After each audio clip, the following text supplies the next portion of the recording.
Donald Trump మళ్ళీ అధ్యక్షుడు కావాలని తహతహలాడిన దేశం సౌదీ అరేబియా. ట్రంప్ అధ్యక్షుడిగా ఎన్నిక అవ్వకూడదని కోరుకున్న దేశం ఉక్రెయిన్. చివరికి సౌదీ అనుకున్నట్టే జరిగింది.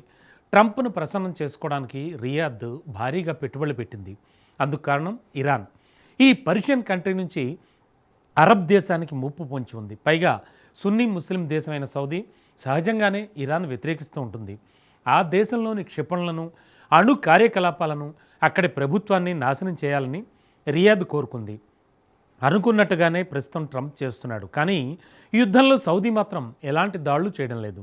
ఇరాన్ టార్గెట్ చేస్తున్నా మౌనంగా ఉంటుంది. ప్లస్ తమ భూభాగాన్ని అమెరికా ఉపయోగించుకోవడానికి నిరాకరించింది. అసలు సౌదీ ప్లాన్ ఏంటి? ఎందుకు సౌదీని ఇప్పుడు ట్రంప్ టార్గెట్ చేశాడు? ఉక్రెయిన్తో ఎందుకు సౌదీ స్నేహం చేస్తోంది? Was this. సౌదీని డొనాల్డ్ ట్రంప్ ఎందుకు టార్గెట్ చేశాడు? అమెరికా రక్షణపై రియాద్కు నమ్మకం లేదా? ఉక్రెయిన్ సౌదీ ఫ్రెండ్షిప్ సీక్రెట్ ఏంటి? నెల రోజులుగా పశ్చిమాసియాలో భీకర యుద్ధం జరుగుతోంది. ప్రధానంగా ఇరాన్తో యుద్ధం చేస్తుంది అమెరికా, ఇజ్రాయెల్. కానీ గల్ఫ్ దేశాలను ఇరాన్ టార్గెట్ చేస్తోంది. ఇందులో కీలకమైన దేశం మాత్రం సౌదీ అరేబియా. అమెరికా అధ్యక్షుడిగా డొనాల్డ్ ట్రంప్ రావాలని ఈ అరబ్ దేశం తెగ కోరుకున్నది. ట్రంప్ ఆల్రెడీ వ్యాపార సంస్థకు భారీగా సౌదీ నిధులు సమకూర్చింది. రియాద్లో ట్రంప్ టవర్ల నిర్మాణానికి అనుమతులు ఇచ్చింది. అంతేకాదు అమెరికా ఆర్థిక వ్యవస్థలోకి $1,000 కోట్ల పెట్టుబడులుగా రియాద్ పెట్టింది. అమెరికా అధ్యక్షుడిని ప్రసన్నం చేసుకోవడానికి గల్ఫ్ కింగ్డమ్ ఇలాంటి ప్రయత్నాలు చేస్తోంది. కానీ ట్రంప్ కంటే ముందు అమెరికా అధ్యక్షుడిగా ఉన్న జో బైడెన్ హయాంలో ఇలాంటి పరిస్థితులు లోపించాయి. సౌదీ అరేబియాను బహిష్కృత దేశంగా మారుస్తానని బైడెన్ గతంలో శపథం చేశాడు. అంతేకాకుండా ఈ గల్ఫ్ కంట్రీకి సైనిక విక్రయాలు కూడా నిలిపేశాడు. అందుకే ట్రంప్ తిరిగి వైట్ హౌస్ లోకి రావాలని రియాద్ తహతహలాడింది. కానీ ట్రంప్ ఆలోచనలు మాత్రం వేరేలా ఉన్నట్లు కనిపిస్తున్నాయి. తాజాగా సౌదీ యువరాజు మొహమ్మద్ బిన్ సల్మాన్ ఉద్దేశించి అమెరికా అధ్యక్షుడు కొన్ని వ్యంగ్య వ్యాఖ్యలు చేశారు. సౌదీ అరేబియాకు కాబోయే యువరాజు అంటే తనకు చాలా ఇష్టమని తాజాగా ట్రంప్ చెప్పుకొచ్చాడు. తమ మధ్య మంచి సంబంధం ఉందన్నాడు. పొగిడిన అదే నోటితో సౌదీ అరేబియా ఏడాది క్రితం పనికిరాని దేశమంటూ ట్రంప్ సంచలన వ్యాఖ్యలు చేశాడు.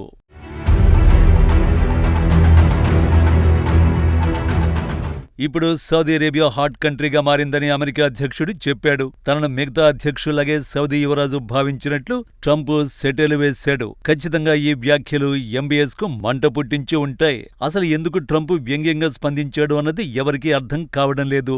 బహుశా పశ్చిమాసియాలో జరుగుతున్న యుద్ధం అంశంపై ట్రంప్ స్పందించి ఉండొచ్చు. ఇరాన్ పై యుద్ధాన్ని ఎంబీఎస్ కోరుకుంటున్నట్లు పలు నివేదికలు స్పష్టం చేశాయి. నిజానికి ఇరాన్ పాలకులపై బాంబు దాడులు కొనసాగించాలని ట్రంప్ను సౌదీ యువరాజు పదే పదే కోరారట. ఎందుకు అంటే ఇరాన్ ముప్పును శాశ్వతంగా తొలగించాలని ఎంబీఎస్ భావిస్తున్నారు.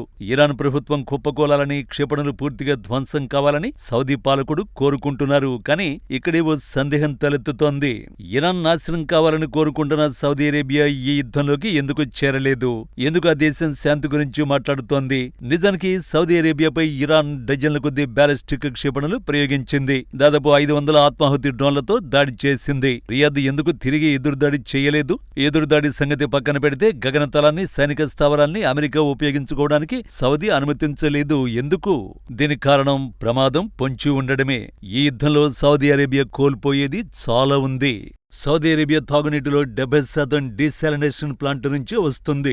ఇరాన్ పై సౌదీ ఎదురుదాడికి దిగితే ఆ ప్లాంట్లను తెహరాన్ నాశనం చేస్తుంది. ఆ నీటి ప్లాంట్లు దెబ్బతింటే సౌదీ నగరాలు శ్మశానంగా మారడం ఖాయం. సౌదీ ఆర్థిక వ్యవస్థ పరిస్థితి కూడా అంతే. సౌదీ జీడీపీలో చమురు వాటా 40%. ఒకవేళ చమురు శుద్ధి కర్మాగారాలు దెబ్బతింటే వాటిని తిరిగి నిర్మించడానికి ఏళ్లు పడుతుంది. అందుకే ఎంబీఎస్ యుద్ధానికి దూరంగా ఉండాలని యత్నిస్తున్నాడు. తన వ్యూహాత్మక ప్రాంతాలను రక్షించుకోవాలని కోరుకుంటారు. అదే సమయంలో ఇరాన్ ప్రభుత్వం కోలాలని కూడా కోరుకుంటాడు. ఇక్కడ అసలు సమస్య ఏంటో మీకు అర్థమవుతోందా? ఈ యుద్ధంలో ఎంబీఎస్ కు ఒక స్పష్టమైన లక్ష్యం ఉంది. కానీ ఆయన స్వయంగా యుద్ధం చేయడం లేదు. యుద్ధంలో ప్రత్యక్షంగా పాల్గొనకపోతే అది ఎలా ముగుస్తుందనే దానిపై సౌదీకి ఎటువంటి నియంత్రణ ఉండదు. ఎంబీఎస్ ఎందుకు ట్రంప్ ను ప్రసన్నం చేసుకోవడానికి ప్రయత్నిస్తున్నారో దీన్ని బట్టి తెలుస్తుంది. అయితే ఒకవేళ ట్రంప్ సౌదీ యువరాజును పట్టించుకోకపోతే పరిస్థితి ఏంటి? ఒకవేళ ట్రంప్ పోరాటాన్ని ముగించి చర్చల వైపు మొగ్గు చూపితే ఎలా? ఈ రెండు ప్రశ్నలు రియాద్ను కలవరానికి గురిచేస్తాయి. కనిపిస్తున్నాయి. అందుకే గల్ఫ్ కోఆపరేషన్ కౌన్సిల్ GCC ద్వారా దౌత్యపరమైన ఒత్తిడిని MBS పెంచుతున్నాడు. శాంతి చర్చల్లో తాము కూడా భాగస్వాములు కావాలని గల్ఫ్ దేశాలు కోరుకుంటున్నాయి. భవిష్యత్తులో జరిగే దాడుల నుంచి రక్షణ కోసం రియాద్ ఖచ్చితమైన భద్రతా హామీలను కోరుకుంటుంది. అయితే అవి మాత్రమే సరిపోవు. చాలా కాలంగా గల్ఫ్ దేశాలు అమెరికా కల్పించే భద్రతపైనే ఆధారపడి ఉన్నాయి. అందుకే అమెరికా సైనికులకు, ఆ దేశ సైనిక స్థావరాలకు గల్ఫ్ దేశాలు ఆశ్రయమిచ్చాయి. తమ దేశాలపై దాడులు జరగకుండా అమెరికా అడ్డుకుంటుందని గల్ఫ్ దేశాలు భావించాయి. కానీ కొన్నేళ్లుగా ఆ నమ్మకం సడలుతోంది. గత ఏడాది దోహాపై ఇజ్రాయెల్ వైమానిక దాడులు చేసింది. ఈ ఏడాది ఇరాన్ గల్ఫ్ అంతటా పలు ప్రాంతాలపై దాడులు జరుగుతున్నాయి. కానీ దాడుల్ని అమెరికా అడ్డుకోవడంలో విఫలమైంది. అందుకే రియాద్ తన రక్షణ వనరులను వైవిధ్యీకరించుకోవడంపై కన్నేసింది. ఈ క్రమంలోనే గత ఏడాది పాకిస్తాన్తో పరస్పర రక్షణ ఒప్పందంపై సౌదీ అరేబియా సంతకం చేసింది. దీన్ని నాటో తరహా ఒప్పందంగా అభివర్ణిస్తున్నారు. అవసరమైతే తమ అణు ఆయుధాలను కూడా పంచుకునేందుకు పాక్ సిద్ధంగా ఉన్నట్లు కొన్ని నివేదికలు వెల్లడించాయి. ఆ తర్వాత వారం రోజుల క్రితం ఉక్రెయిన్ అధ్యక్షుడికి రియాద్ ఆతిథ్యమిచ్చింది. ఉక్రెయిన్తో రక్షణ ఒప్పందాన్ని కుదుర్చుకుంది. యుద్ధభూమిలో ఉక్రెయిన్కు అపారమైన అనుభవం ఉంది. కాబట్టి ముఖ్యంగా ఇరాన్ ఆత్మాహుతి డ్రోన్లను ఎదుర్కోవడంలో కీవ్ సాయాన్ని రియాద్ కోరుతోంది. ప్రస్తుత పరిణామాలు MBS ను మరింత ఆందోళనకు గురిచేస్తున్నాయి.